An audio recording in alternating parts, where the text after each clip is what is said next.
Seja bem-vinda. Eu sou a professora Isabel do EduSer e o meu objetivo é ajudar você a acelerar o processo de aprendizagem da criança que tem deficiência intelectual ou dificuldades na aprendizagem, certo? E se você é mãe, se você é psicopedagoga, neuropsicopedagoga, professora do AE, professora de sala de aula, professora de reforço pedagógico, você é bem-vinda, porque se você está trabalhando nesta área, se você está atendendo uma criança com deficiência intelectual ou alguma dificuldade na aprendizagem, você, você tem uma ligação muito forte comigo, com o meu propósito, porque é você mesma que eu quero ajudar a acelerar o processo de aprendizagem dessas crianças, ok? Então, o tema de hoje, aliás, na nossa série, né, o episódio de hoje é a codocência. Você já ouviu falar nesse termo? Então, é a codocência, um trabalho colaborativo que acelera a aprendizagem. Por que isso? Então, assim, mas o que é? O que seria essa codocência?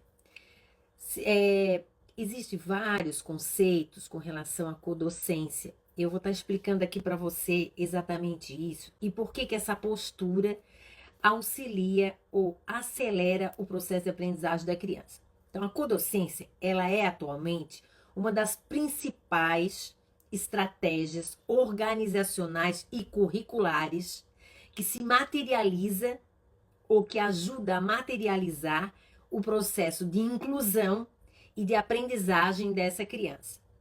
Então, essa estratégia, ela se coloca como eficaz e eficiente com relação ou em contrapartida de uma ação individualizada.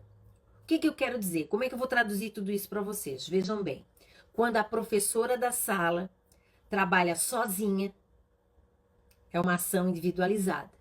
Quando dentro dessa sala existe uma segunda professora, ou como é chamada, ou tem lugares até que chama de mediadora. Então, essa pessoa, certo? Ela trabalha também de forma individualizada. A criança vai à tarde no AE, a professora do AE trabalha também com essa criança. Aí essa criança vai numa fono, vai numa psico, vai se tiver oportunidade. Então, o que acontece? São todos trabalhos individualizados, que não tem uma conexão.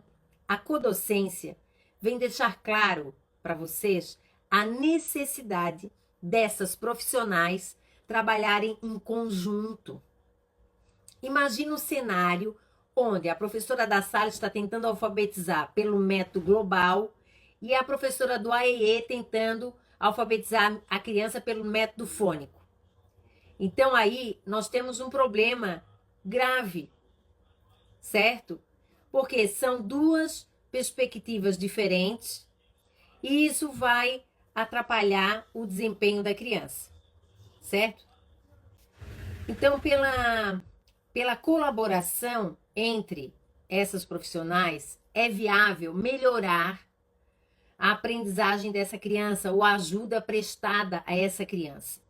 Vejam bem, se essas profissionais, a professora da sala de aula, a professora do AE, a segunda professora, se elas tiverem essa consciência do que a mediação faz cognitivamente, ou seja, ela compreender como o cérebro funciona, se elas souberem usar as funções cognitivas e as operações mentais, todas elas vão estar trabalhando simultaneamente essa explosão de sinapse ao mesmo tempo, ou seja, vão acelerar mais ainda.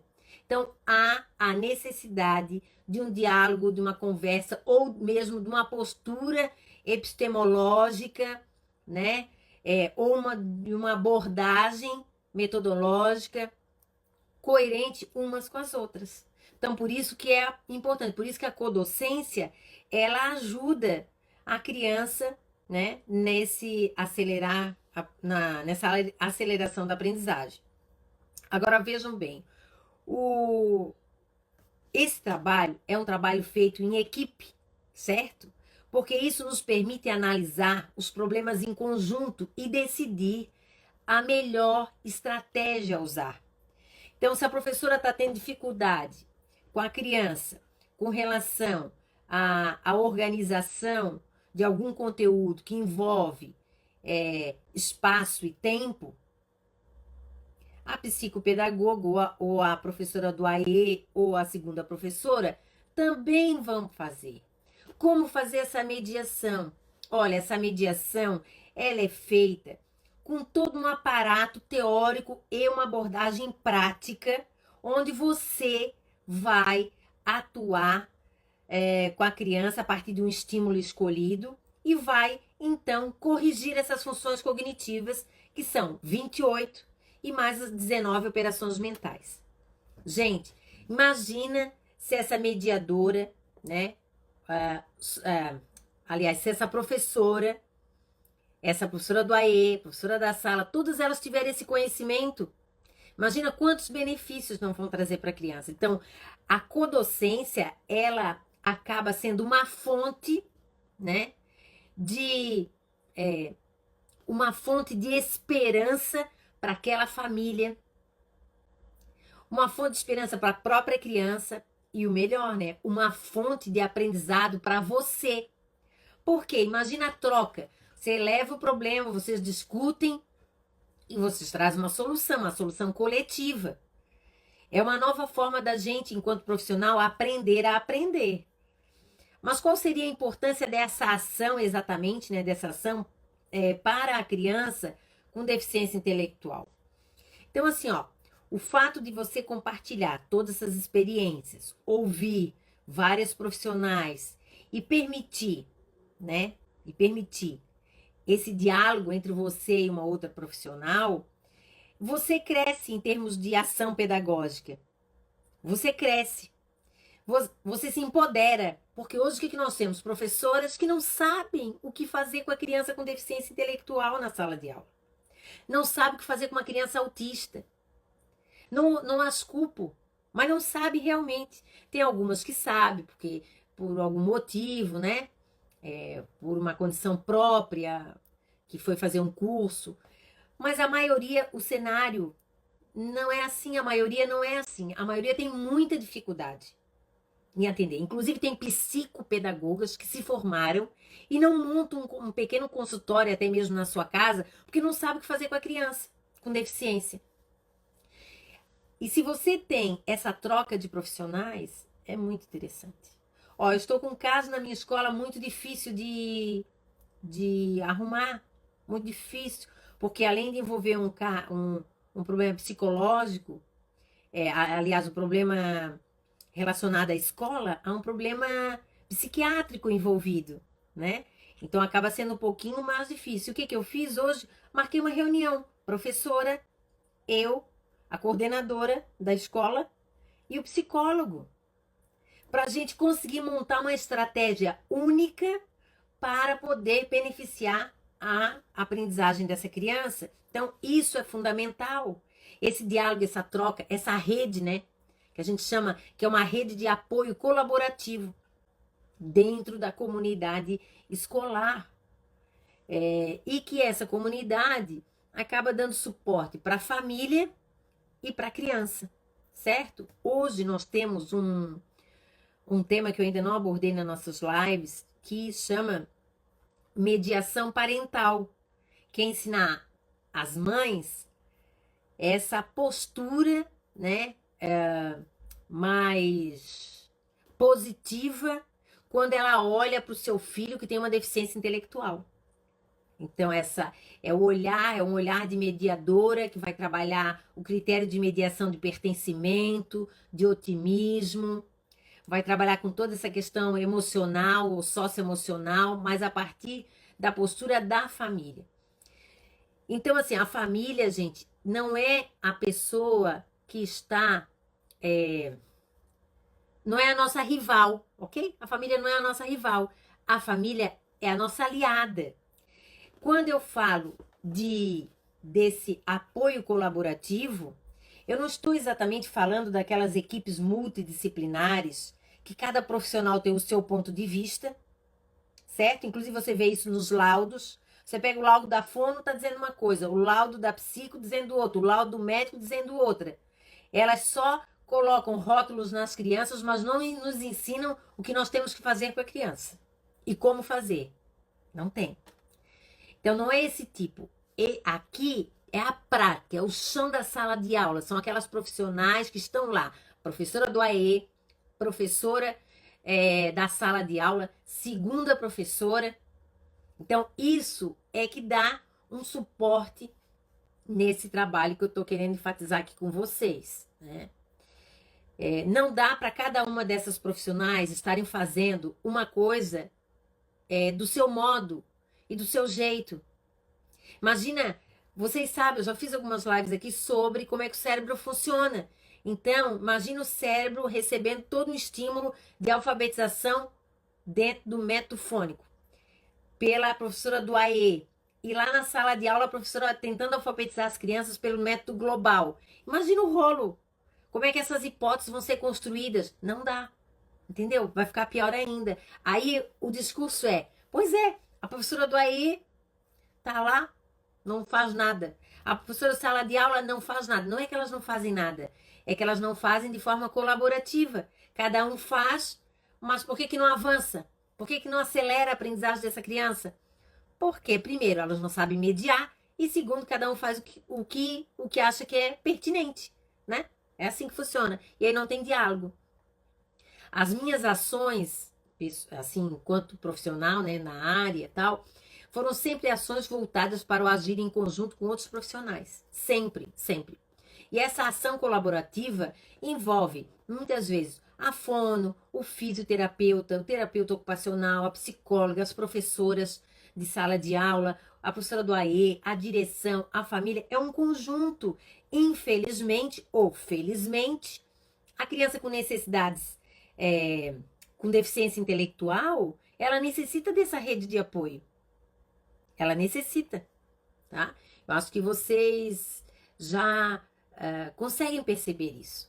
Lógico, eu vou falar mais um pouquinho aqui, daqui a pouco, sobre algo que talvez esses profissionais não consigam se juntar, por um pequeno motivo, que eu já vou dizer para vocês qual é daqui a pouco.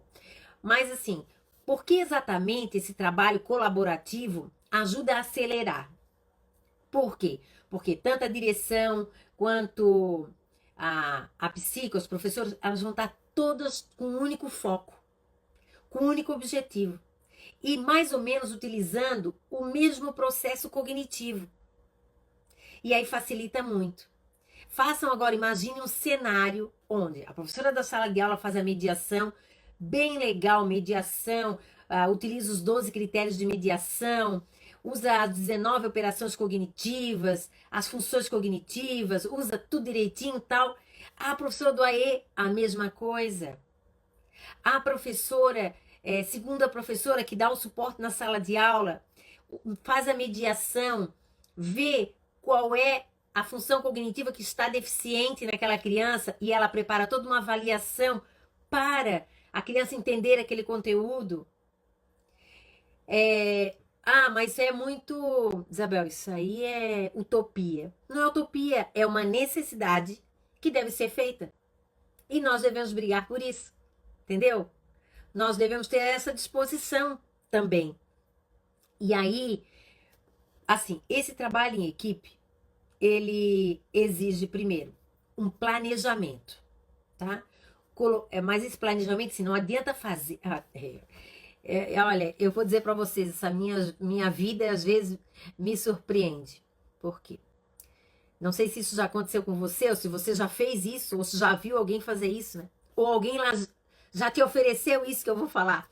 Tem gente que diz assim, ó, essa criança precisa de um planejamento, de uma atividade individualizada, específica para ela, então nós vamos fazer um plano educacional individualizado. Vamos lá para a internet, tem um monte de modelo lá. Gente, ó, plano individualizado. Como é que eu vou pegar um da internet que foi feito para não sei para quem e vou usar com o meu aluno? Não existe isso. Entendeu? E tem planos lá para vender, tem planos para oferecer gratuitamente E tem gente que pega. Mas eu vou trabalhar esse plano sem levar em consideração as funções cognitivas que o meu aluno tem deficiência. Então, gente, você tem que se tornar uma mediadora para poder avaliar essa criança, você mesmo avaliar as funções que não estão funcionando adequadamente, aí sim montar um plano. Senão não tem sentido montar esse plano. Aí, montando esse plano de ação e execução, que é outro tema, né? Porque, assim, uma coisa é o plano, aí você mostra para a mãe, ó, estamos fazendo tudo isso aqui, mostra para a direção. Mas na hora do vamos ver, faz qualquer coisa lá para ocupar o tempo da criança. Então, assim, depois desse plano, tem a preparação dos materiais. No caso da mediadora, ela vai fazer o mapa cognitivo. Ela vai escolher quais tarefas ela vai trabalhar. Pode ser uma tarefa que envolve a alfabetização, pode ser um jogo. A partir disso, ela vai construir o mapa cognitivo. O que é o mapa cognitivo? O mapa cognitivo é um roteiro das funções cognitivas e operações mentais que vão ser utilizados naquela tarefa, ou seja, o que vai ser exigido da criança. Então, geralmente, eu escolho uma atividade, eu preparo esse material. Preparar o material, gente, não é você fazer um jogo de usando emborrachado, não é o jogo, não é o jogo. É como você vai usar esse jogo, como você vai mediar esse jogo. Depois dessa preparação desse mapa cognitivo, é que você então vai fazer elencar todas as perguntas que você vai fazer para essa criança, então vai executar a tarefa. E depois da tarefa executada, né, você vai fazer um momento de reflexão, tanto sua quanto da criança, para construir um significado daquela tarefa e propor outras intervenções. Então, esse é o nosso papel, entendeu? Esse é o nosso papel. E a codocência, ela implica exatamente num trabalho conjunto, apoiando a família e a criança. Agora é que vem aquilo que faz ou que é necessário, além de ser mediadora, porque eu posso ser uma mediadora e não ter essa habilidade que eu vou falar para vocês e achar que eu sou a última bolacha do pacote, entendeu? Do que eu tô falando? Tem uma coisa que se chama humildade e outra que se chama poder. Então, assim, ó, você pode se empoderar e ser uma mediadora, mas você pode não ser nada humilde. Aí não adianta, né? Entendeu? No sentido que você não vai conseguir trabalhar com codocência, porque a tua palavra vai ser sempre a última. Que todo mundo vai ter que dizer amém. E esse não é a função da codocência. Então, a mediadora empoderada, mas humilde, saberá mediar o processo de discussão entre as diversas profissionais, tendo como foco um plano único para ser trabalhado com todas as profissionais que atendem essa criança.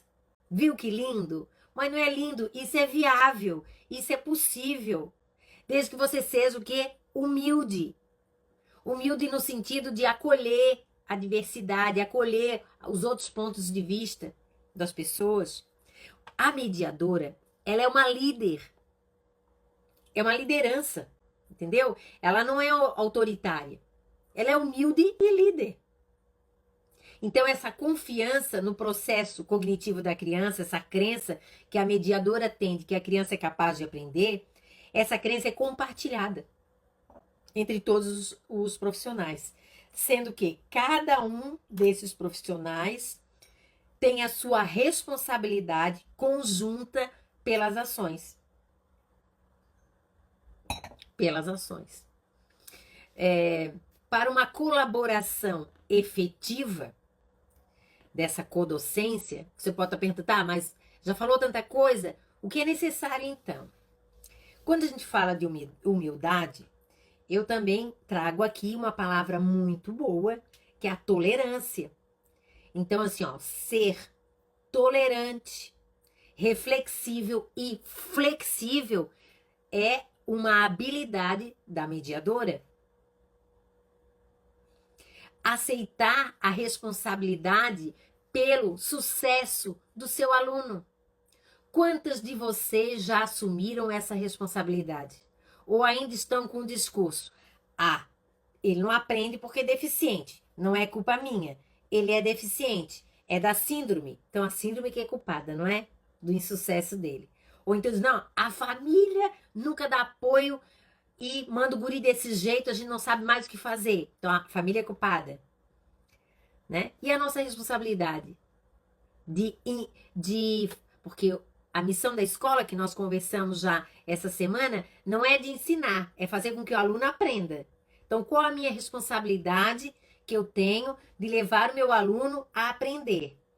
E quando eu digo meu aluno, são todas as crianças, com ou sem deficiência.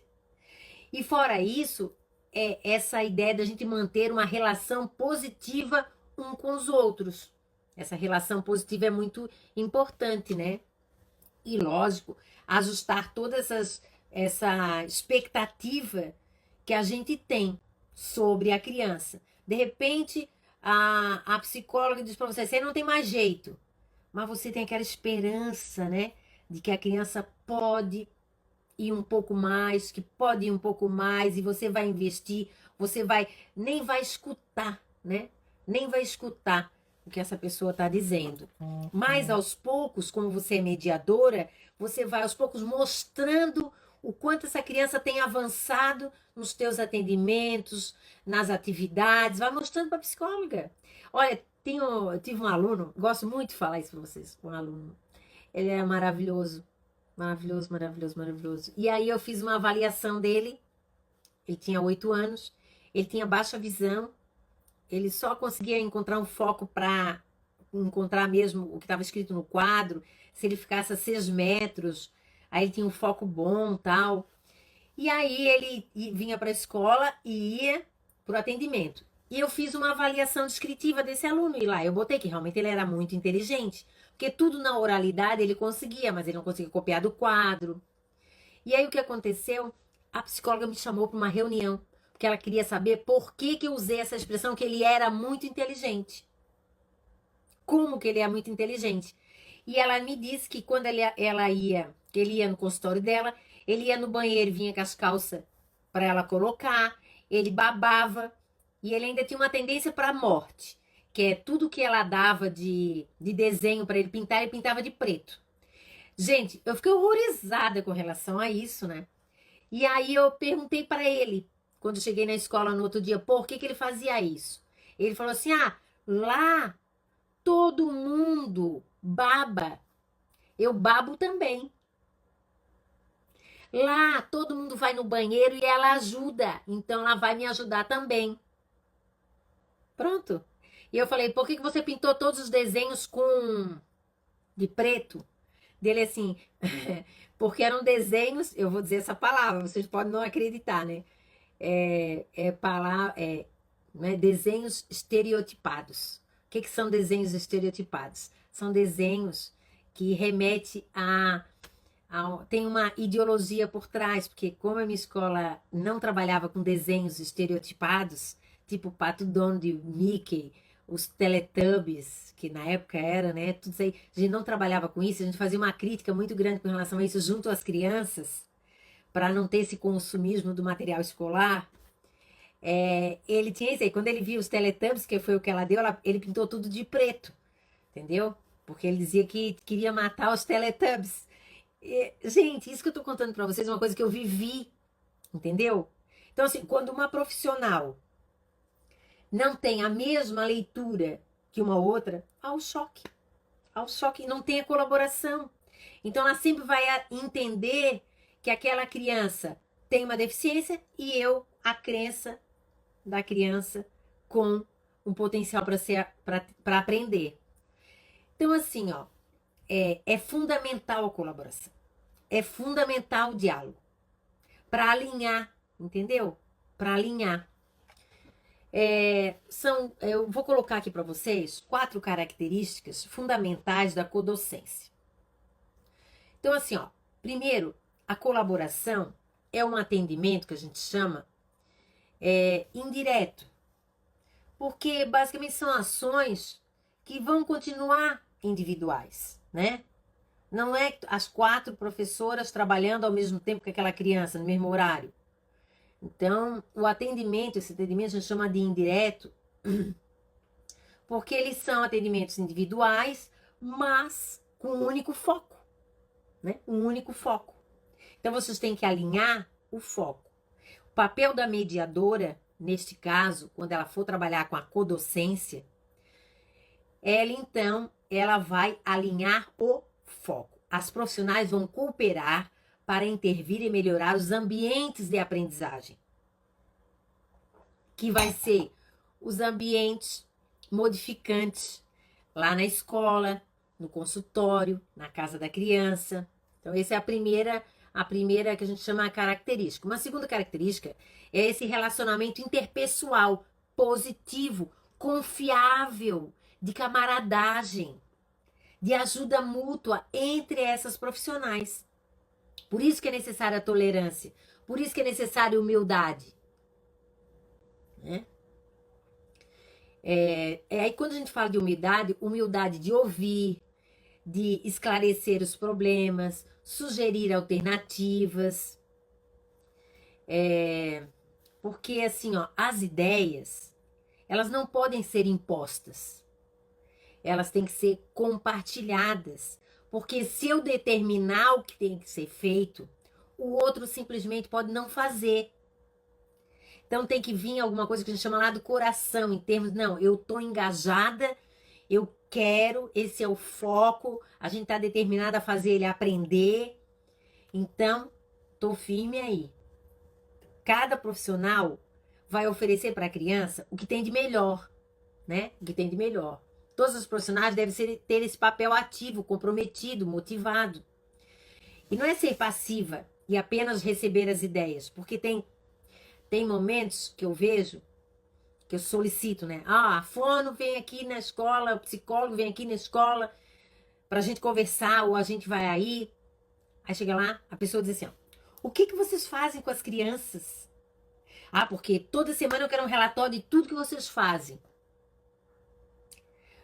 Meu Deus, mas ela só quer as ideias. Isso não é trabalho colaborativo, isso é trabalho explorativo. É sentar e discutir o que você faz, o que a gente faz e alinhar. Para a gente não perder tempo. Aí a gente acelera a aprendizagem. E finalmente, né, estabelecimento de um diálogo aberto, com apoio, confiança, confidencialidade, porque isso é muito importante. Algumas coisas ultrapassam, né, a nossa função de professora, porque envolve outros aspectos, então a gente tem que. Não vamos sair por aí dizendo, né, o que cada um faz e como faz, e essas coisas todas. Ou mesmo sobre a família, ou sobre a criança. Mas se a gente fosse pensar assim, que condições, né, são necessárias para que essa colaboração ocorra? Então, se eu fosse resumir aqui para vocês, eu vou dizer, primeiro, anotem aí, né? Um objetivo comum, que seria um foco, uma equivalência entre os participantes. Quando eu falo equivalência, é assim, ó, não é só a professora da sala de aula que é responsável em alfabetizar aquela criança. A professora do AE também, a professora, segunda professora também. Não vamos botar a responsabilidade em cima só de uma profissional, certo? Participação de todas, essa participação muito ativa, o compartilhamento dessa responsabilidade e o compartilhamento de recursos. Por quê? Se você sabe uma estratégia nova, descobrir um hiperfoco dessa criança para ela ter a atenção dela, compartilha isso com as outras profissionais, para que elas também consigam a atenção que é necessária. Então não tem mais trabalho individual, não tem mais esse empoderamento egoísta, é um empoderamento do compartilhar, que você tem voz e vez enquanto profissional. Essa colaboração, né, ela visa resolver o desempenho e o comportamento dessa criança. Porque às vezes o problema é no comportamento, não é na aprendizagem. Por exemplo, no TDAH, é o comportamento que atrapalha muitas vezes, né? Por isso que a criança tem dificuldade em se alfabetizar, porque não se concentra. tá o tempo todo pipocando, fazendo alguma coisa. Então, a mediadora, ela tem que fazer essa autorregulação do comportamento da criança, para que ela possa se concentrar, ter um foco, fazer um planejamento, passo a passo da tarefa. Isso tudo eu sempre ensino para vocês aí nos vídeos, né, gente? E a mediadora, nesse trabalho colaborativo, ela também pode ter o foco principal, desculpa, na prevenção. Como assim prevenção? Se a gente sabe que aquela criança vai ficar muito ansiosa, a gente evita determinadas estratégias. A gente opta por outras para prevenir uma crise, um surto. Isso é importante, né? Assim, quais os benefícios, então, Isabel? Tu falou um monte de coisa aí, mas deve ter, assim, organizar todo esse trabalho em sala de aula. O que eu vejo na codocência é a possibilidade, além do foco direcionado para essa criança, né? É que essas professoras ou profissionais podem compartilhar as experiências bem-sucedidas e analisar o que não deu certo. Olha que experiência rica quando eu estou diante de 3 outras profissionais, eu chego para elas, eu conto o que eu fiz, são 3 ouvindo, ok? E eu falando. E depois 3 vão falar para mim o seu ponto de vista. Então eu vou ter 4 perspectivas. Olha o meu crescimento enquanto profissional. Então o trabalho colaborativo, olha, é sensacional. Eu não sei por que nas escolas isso não funciona. Eu fico muito triste, me deixa chateada, né? Então algumas ações são necessárias para que lá na escola isso funcione. Se você está aqui, você é diretora de escola, se você é coordenadora de escola, dou um desafio para você que está assistindo esse vídeo. É dizer assim, não, agora eu vou planejar isso. Eu vou fazer que a codocência funcione. Então, essa professora da sala de aula, ela vai ser orientada por você a assumir o papel de líder na instrução. E a segunda professora, ela vai circular nessa turma de alunos, dando apoio inicialmente a todos. Porque o que a gente tem hoje? A professora, ela explica para todo mundo, e a criança que está com uma segunda professora, que é a criança, geralmente a criança que tem uma deficiência, pode ser o autista, um síndrome de Down, um paralisado cerebral, não importa. Está lá com aquela profissional fazendo uma outra atividade, que é uma atividade de pinturinha, uma atividade de massinha, uma atividade lúdica, um joguinho. E aquele conteúdo que está sendo trabalhado, tá? A criança não está conectada. Eu vou dizer uma coisa para vocês, hein? Olha, a criança que tem deficiência intelectual, ela é muito esperta. Inclusive, ela pode usar a sua própria deficiência para tirar proveito de outras questões. Por exemplo, não ter que fazer nada na sala de aula. Vocês sabiam disso? Pois é, um dia eu conto essas coisas todas para vocês num outro momento, mas pode acontecer. Inclusive, ela pode desenvolver um comportamento indevido só para ter a atenção de alguém, só para ela. Então, a segunda professora, se ela não for esperta, ela vira a bengala dessa criança. Por isso que a primeira ação a fazer quando a gente institui o trabalho codocente na escola é que essa professora, ela tenha um momento da sua aula onde só a professora titular da sala fala, ela vai explicar a matéria. E essa segunda professora vai andar pela turma toda. E caso a criança com deficiência esteja desatenta, esteja fazendo outra coisa, ela vai chegar lá, bater no ombrinho, presta atenção na prof, que está explicando, porque vai importante. Sai e vai fazer. Então, não é ficar as 4 horas do lado da criança como uma bengala. Então, ela vai ter primeiro esta ação, Depois, as duas professoras poderão dividir a turma em dois grupos. Pelo amor de Deus, não faz quem sabe quem não sabe. É misturado. Entendeu?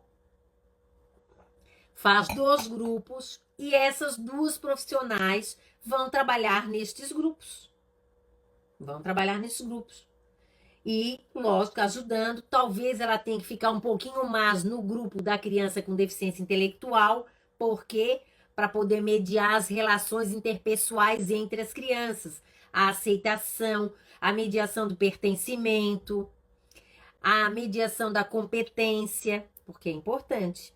Beleza. Num terceiro momento, essas duas professoras vão cumprir papéis diferentes, mas complementares. Como é que é isso? É assim, ó. A professora, por exemplo, explica, ó, hoje eu vou explicar para vocês o ciclo da água. Beleza. A outra professora, que é a segunda professora, vai dizer, e eu vou ensinar para vocês como fazer uma maquete do ciclo da água.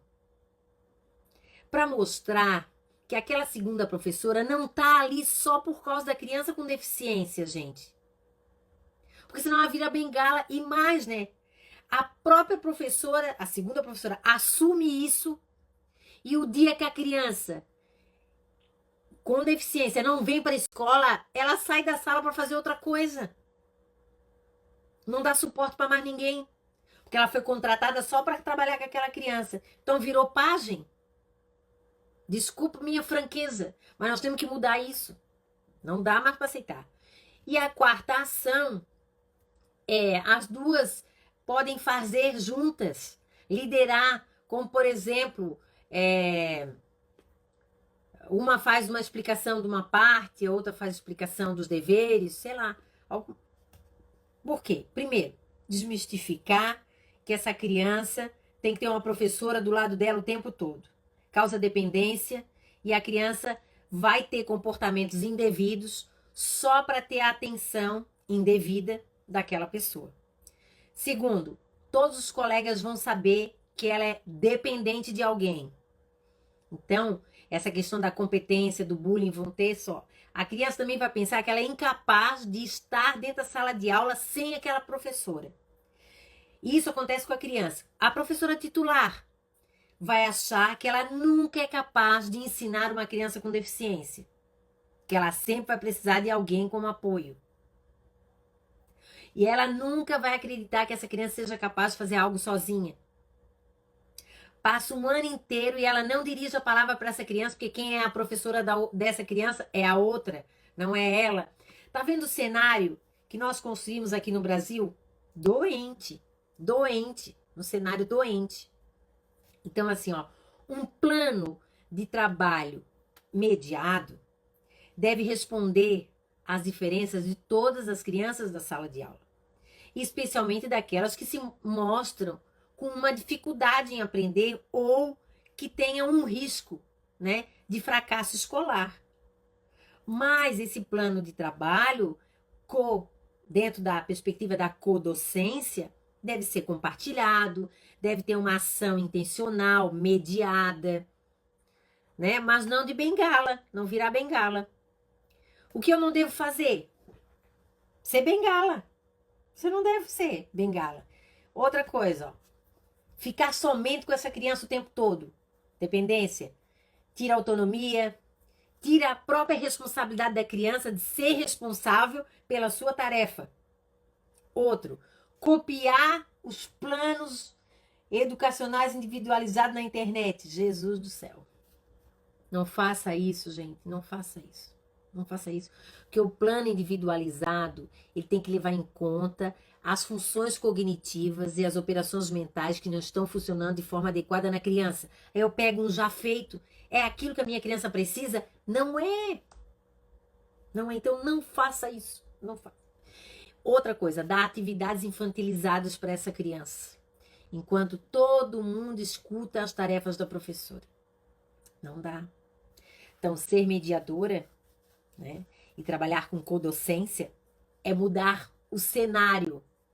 E quando a gente muda o cenário, a gente acelera a aprendizagem da criança, porque vai ser um cenário de um ambiente que foi modificado para garantir a aprendizagem dessa criança, garantir que as funções cognitivas sejam trabalhadas, que as operações mentais sejam trabalhadas, que os critérios de mediação, os universais, sejam o tempo todo enfatizados na sala de aula. Então muda, né, gente? Muda tudo, isso muda tudo. E aí eu quero dizer para vocês assim, ó, essas coisas, quando não funcionam de forma adequada, me incomodam muito. Eu fico muito incomodada. Então por isso que eu quero ensinar vocês tudo a mediar. Olha, já compartilhei com vocês o meu sonho, né? Por que que eu quero, por que quer ajudar a acelerar a aprendizagem dessas crianças? Sim, por que que eu quero ensinar isso? Porque eu não quero mais entrar dentro de uma escola e ver esse tipo de cena. Não quero.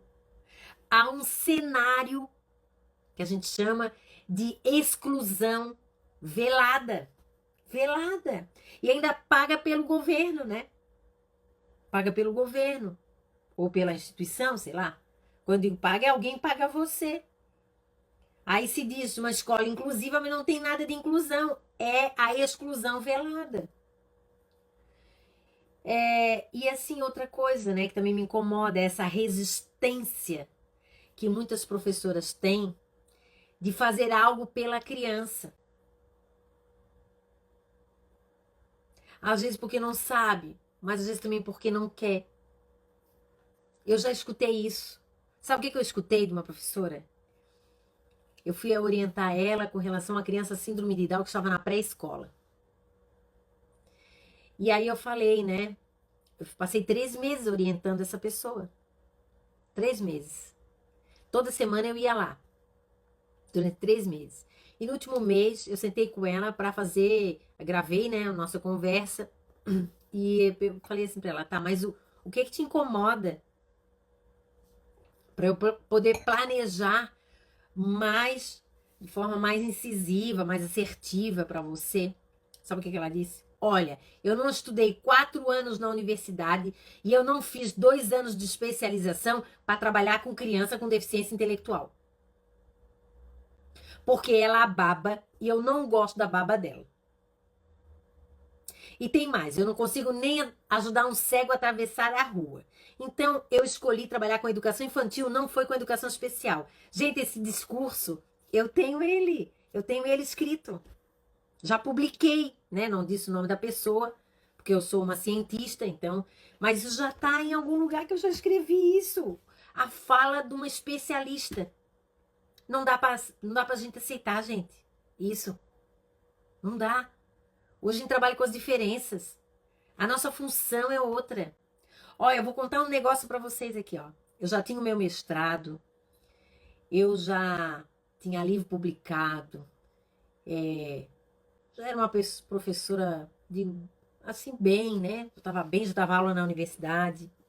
E uma mãe de uma criança chegou na escola e falou assim: olha, essa noite, a criança era autista. Essa noite ele engoliu 8 porcas. Sabe porca? Colocar em parafuso? Só que não é aquelas porquinhas, é porca de navio. Umas porcas bem grandona. Ele engoliu 8. De madrugada essa criança acordou, foi na caixa de ferramenta do pai, que o pai trabalhava na marinha, abriu a caixa e imitou um filme que era Tom e Jerry. Ok? Tom e Jerry. Então ela pegou, ele pegou, no filmezinho, o gato botava uma porca dentro do queijo para o rato comer e depois ele puxar o rato com imã.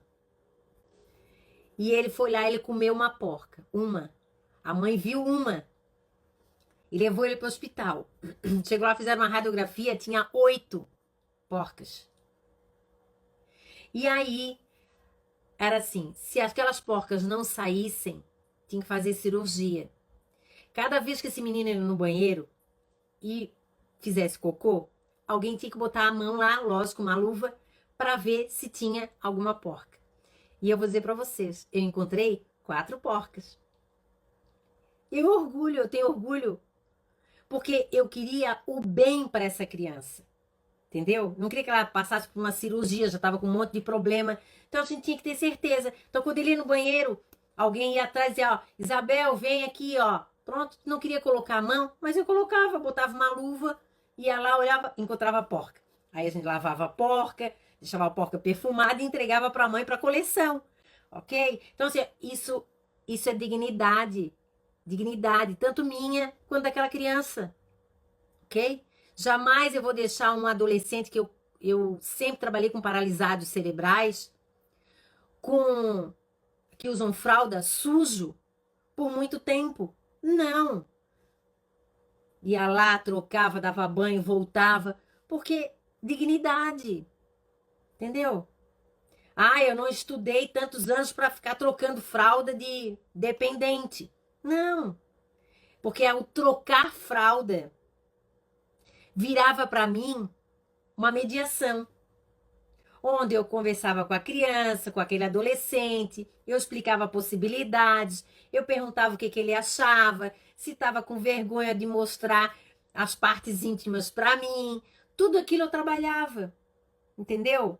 Porque eu era mediadora, então qualquer ação que eu fazia mediada, e ainda faço, né? Agora sim, ó, uma outra coisa também que me incomoda, porque esse tipo de ação que eu fiz, ele não me incomoda, entendeu? Isso não me incomoda, nem um pouco. Agora, o que me incomoda é quando aquela professora quer só ficar acompanhando a criança, sem fazer uma atividade. Assim, ó, aqui em Florianópolis, né, na Grande Florianópolis, onde eu moro, tem muitas pessoas, tem concurso, assim, de ACT, professor substituto, que chama. Aí eu pergunto, e você, vai querer o quê? Vai escolher o quê? Ah, não, eu quero ser segunda professora, que aí a gente não precisa fazer nada. Gente, isso é loucura. Isso é loucura. Loucura total. Aí isso me incomoda demais. Porque assim, ó, se aquela criança tem deficiência intelectual, ela precisa de muito mais e não de menos. Então eu vou ter muito mais trabalho. Eu vou ter que mediar, eu vou ter que planejar, eu vou ter que adaptar.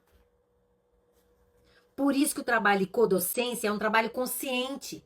Eu não vou entrar nessa de ser uma acompanhante de uma criança com deficiência e achar que eu não preciso fazer nada. Só cuidar, só limpar a baba, só cuidar. Não é assim, né? Olha, hoje mesmo eu fui ali na internet, num banco de dados que eu tenho, que eu uso, né? Não que eu tenho, que eu uso, que é da CAPES, que é a Coordenação de Pesquisas no Brasil. Então, eu coloquei ali codocência. Olha, veio mais de 100, só esses últimos anos aí, nessa período de pandemia, veio mais de 180 trabalhos que faz uma crítica imensa sobre essa docência que eu acabei de relatar aqui, onde a profissional acompanha a criança e não faz o que tem que fazer, que é a codocência. Então, a produção científica, né, ela faz uma aposta muito favorável à codocência. Mas são poucas as experiências realmente que se concretizaram no Brasil. Às vezes, numa, duas, três escolas daquele estado. E por que que não conseguiu nos outros? Essa é a pergunta que eu deixo para vocês, né? Por que não? Certo? Então, assim, hoje eu quis fazer essa reflexão com vocês. Para você que está aí, se é professora de sala e tem a segunda professora, a partir de segunda-feira, converse uma com a outra. Se o seu aluno tem atendimento no AE, pega o WhatsApp da professora do AE, marque com ela uma pequena vídeo. Na hora da educação física, ou na hora do inglês, se tiver na escola, ou na aula de arte, se tiver outra professora, para vocês conversarem juntas, as três, para vocês planejarem isso junto. É o primeiro passo, que já é importante. Outro passo, acompanhe meus vídeos para aprender a mediar. Vamos apostar na potencialidade das nossas crianças com deficiência intelectual. Elas não podem mais ficar à margem do processo. Elas têm que ter voz e vez e alguém que acredite nelas. Então, vamos exigir, sim, a codocência, o diálogo entre os profissionais que atendem essa criança. Vamos nos empoderar. Vamos empoderar essa mãe, ok? Que as mães, elas não são culpadas. Elas não são culpadas. Elas também não sabem o que fazer. Então, nós, estudiosas, pedagogas, psicopedagogas, neuropsicopedagogas, não é mesmo? A gente vai se empoderar. Um beijo grande. Tchau, gente!